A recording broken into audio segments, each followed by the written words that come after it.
not going to believe it. The fight they said Jake Paul would never take. MMA legend Anderson Silva in his future. It all goes down Saturday night in the arena behind us, Glendale, Arizona.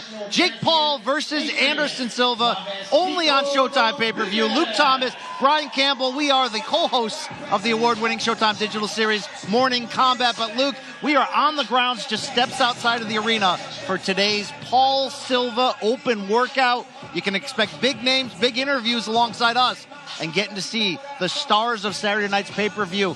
Work it out a little, if you will. Yeah, work it out a little bit. I mean, it's all for fun. It's all for the fans. It's all to promote the event. But I am curious to see what Silva looks like. We saw him for the initial press conference in L.A. a little while ago, but here we are, 47 years of age. What kind of shape is he in just days away from the fight? And the same for Jake Paul. What kind of mindset does he have with the biggest test of his career just days away as well? Absolutely. Fights fell apart for Jake Paul. Everyone's saying, hey, fight a real boxer. Well, he's doing a little bit of both this time around. The MMA legend Anderson Silva, 47 years young. And I say that because he's pivoted, transitioned away from arguably the most successful and decorated MMA career in that sport's history, coming to boxing, upset Julio Cesar Chavez Jr., and here we are. The toughest test for Jake to date. We've seen those betting odds go back and forth. What has been the prevailing thought process in the fans' minds heading into this showdown? It feels like the fan bases are very split.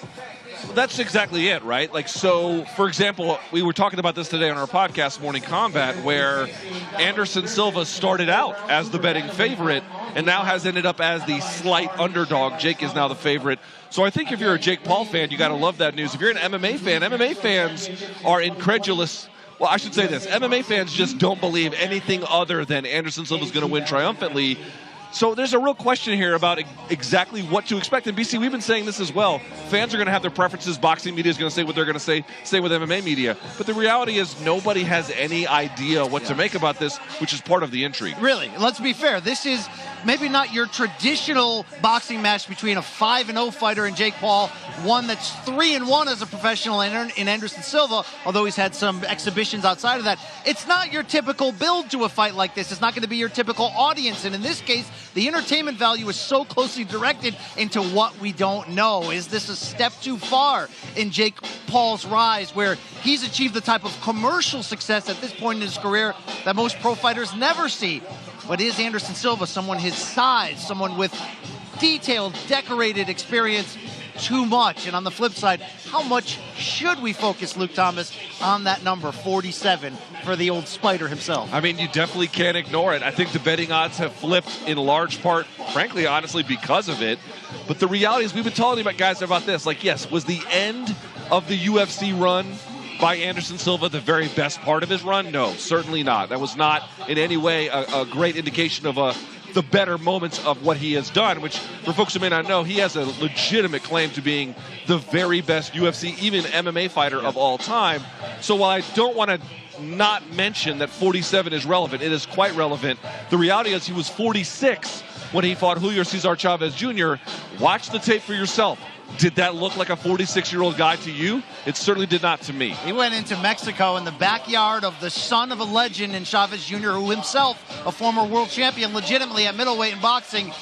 And he pulled the upset that kept his hopes and career going at this age and opened up more opportunities. And you have to love the unknown, because we don't really know what this is going to look like. Here's what we do know, though. It's going to be 8 rounds. It's going to take place at a catch weight of 187 pounds. And it's going to be the main event of a very interesting pay-per-view come Saturday night that you can only purchase. Go to showtime.com/PPV. Get ahead of the game. Order it right now. Main card begins 9 p.m. Eastern come Saturday night. But it's not just Jake Paul versus Anderson Silva.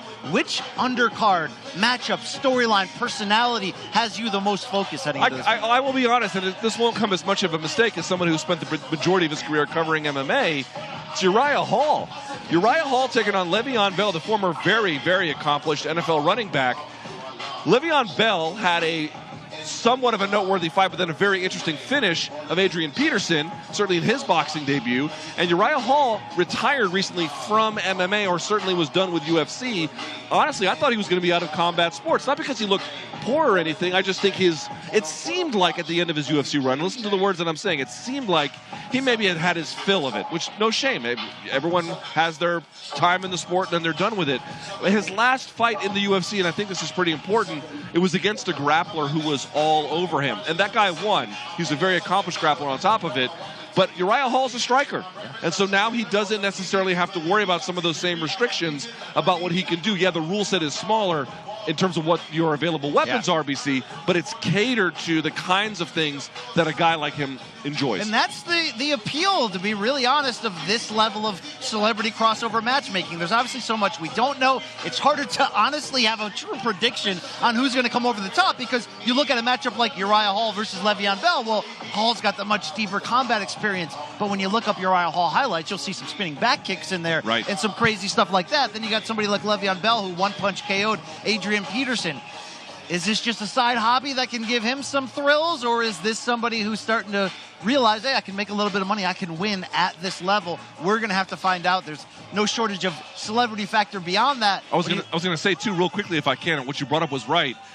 The fight odds certainly give Hall a pretty substantial favorite, which is fine. He's certainly the far more decorated combat athlete. But if you look at the striking of Uriah Hall, I guarantee you he's much happier to not have to worry about the grappling and all that. But he is a little bit more kickboxer than boxer, and that makes this twist somewhat more interesting. Yeah, well, this public workout that that has started behind us. You saw the unbeaten super bantamweight prospect, Adrian Rodriguez, behind us getting warmed up. He's a local product out of Arizona for his fight on the undercard. But we got fans here in this area. So we're at the steps outside of the Desert Diamond Arena. Right beyond that, Luke, is the Arizona Cardinals football stadium. You got a nice public setting here. You missed it. When you were doing the intros, you ever seen those dogs made by Boston Dynamic? No. The robot dogs? You never seen them? I have seen the Problem Bot, Jake Paul's mascot. Yeah, I've seen that one too, but no.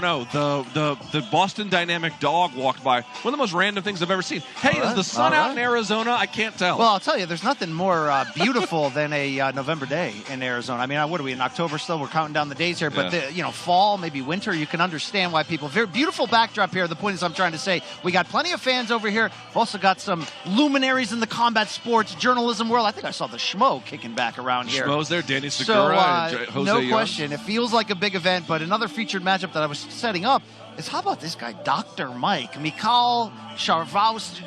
How do we say his last name? I really would be butchering it, but Dr. Mike is what he's well known by. Sharvowski, but he's Dr. Mike on the internet, 22 million combined subscribers. He's got a fight experience that really only includes a charity bout in which he won earlier this year. He's going to be stepping in there against Chris Avila of the Nick Diaz Army. So in terms of kind of wild roll-the-dice matchups, you got that. You've got the traditional boxing road of seeing a 7-0 prospect like 18-year-old Ashton Silva fight. So you get a little bit of everything with Jake Paul and MVP Promotions. And we're going to interview everyone. We're going to see everybody work out behind us. Should be a fun time. Yes, the whole idea is to have fun here. I think it is certainly true that Jake Paul has raised the stakes of his own career in terms of what he's attempting by taking on Anderson Silva, and that carries with it some seriousness. And by the way, it's boxing. The stakes are always serious when you get to boxing, given what could happen if something goes wrong. But at the same time, obviously, there's a little more, I think it's fair to say, a little more levity overall to this event than there would be for some kind of grudge match between two of the very best in their respective divisions. As mentioned, that 4-bout pay-per-view main card goes down Saturday night, 9 p.m. Eastern, Showtime pay-per-view. But little appetizer early on. How about 7 p.m. Eastern about? Yes. You and I, Luke Thomas, Brian Campbell, going to be calling the fights during our Showtime Championship Boxing Countdown preliminary show. We got well-matched fights. We're going to get some celebrity guests. It should be a fun time. You can check that out on the Showtime Sports and Jake Paul YouTube channel, same place as you are watching this live stream right now. Luke, Jake Paul is he still 26 years old? I mean, it is just pretty young. 5-0 when he says, hey, criticize me all you want, but nobody's really done this through 5 fights. Been consistently a pay-per-view draw. I love when he says, pick your favorite boxer. Who are the first 5 guys you fought? And at that point, you are kind of picking your brain. We know he's ahead of the game in terms of being able to control himself in the moment, the poise, the ability to rise to the occasion like he did in December of last year, knocking out Tyron Woodley in one punch in their rematch. But we are talking a lot about potentially biting off more than you can chew. How much can we expect Jake Paul to have grown in 10, 11 months since we last saw him? It's a great point. So two things I would say. When you argue, for example, hey, who are the first 5 guys that Canelo fought? Who could name them? Probably no one. But the response to that would be, I think, quite fairly, right, but when did Canelo start? Yeah. Right, what age did he start? That would be a little bit different. Right. Canelo. Exactly. This is my point, quite obviously. So I did a bit of a tape study. You can check it out. I did a Jake Paul scouting report, and I looked at the first and second Tyron Woodley fights to see what we could find out. BC, what I would say in answer to the question was, and that was roughly 4 months or so apart, he was able to clean up a lot of his footwork. He favors the body shots. He was much better about defensive clinching. He just made fewer defensive errors by far, and didn't quite get his offense going until he uncorked that bomb that closed the whole show. Well, it's been 10 months since then. So if he can make those kinds of improvements in 4 months, what can he do in 10 months? And also, we discussed this today. Remember, he was supposed to fight Hasim Rahman Jr. It didn't happen. Maybe the Tommy Fury fight was going to happen. It didn't happen. He's had multiple camps with no fight back to back.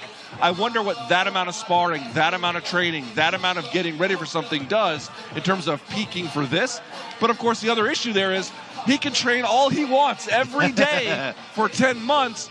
You can't match the experience and then all the training a guy like Anderson Silva has done, not even close. Well, so we'll see. We wouldn't be this confident, to be fair, in talking up the potential of Anderson Silva, being competitive and winning this match. And as we mentioned, the odds, they flip-flop. There seems to be a very split and polarizing reaction. It was actually Jake who started out the betting favorite. It switched to Anderson. It's back to Jake for what's that's worth. But the reason why you have this confidence about Anderson, if you're following combat sports as closely as we are, is what is the hardest thing to do in recent years for whether it's a fighter, an NFL star, to transition to boxing? A lot of times it's the footwork. Conor McGregor did as well as somebody can be expected to in 2017 in that super fight with Floyd Mayweather, lasting to the 10th round or so when he was stopped. But even he had troubles with the stance and changing the positioning of his footwork to be able to land power shots. He got off clean shots, not necessarily firm power ones. If anything, Anderson Silva has made that transition look like nothing. And maybe some of that is he's always trained boxing just as much as of his other disciplines in mixed martial arts. His first pro fight was in the 1990s, just as an example. But in this cage, age actually may not matter in the end, because what we've seen from him in boxing recently, look, can he fight as hard as he needs to every single minute of the fight? At this age, no. But he can pick his spots. He can counter with shots you don't see coming. He's the same size as Jake, which I think can't be overlooked as well. I think from a frame standpoint, he's even bigger. Yeah. For the overall frame. Also, something that we should talk about as well is, what about the chin? What about damage? Now, it looked to me like with what Chavez gave him, Anderson Silva was largely able to take it without much issue. I think Jake is going to have a claim to being certainly a hard hitter, harder than Chavez Jr. I have no idea. We'll see. But Anderson Silva also has a lot of miles on him. 40. You don't get to 47, without some tread on the tires being taken off. All right. Well, Luke, sorry to interrupt you. Let's go up to the ring. We've got Ramblin' Ralph in the house. Let's do this. All right, guys, I'm here with Suavecito Rodriguez. Brother, you're born and raised here right in Glendale, Arizona. Your last fight was right down the street here. And everywhere you go, whether it was the amateurs or the pros, you bring a huge crowd. There's a bunch of people here that came to see you work out. How does it feel, bro? You're your third professional fight opening up Paul versus Silva. Feels great, man. Third fight, fighting here, fighting on the undercard of Jake Paul. Very grateful, and I'm very thankful for you guys to show up. I appreciate it very much, and I'm grateful for it. 10-time national champion, but some people here may not know your style and what you're about. Give these guys just a quick glimpse of what you're about and what they're going to see here when they come watch you fight on Saturday. Hey, man, I like to put on a show for y'all. I'm a pressure fighter, so I'm going to go forward. If I need to be technical, I'll be technical, but I want to give you guys a good show, and I don't want you guys to be bored in the stands. And I want to hear Suavecito from the back. All right, guys, give a round of applause for Adrian Suavecito Rodriguez. He'll be opening up the card tomorrow, 3:30 p.m. on Saturday. Thanks, buddy. Ramblin' Ralph with the in-ring interview with young Adrian Rodriguez, just 2-0. Jake Paul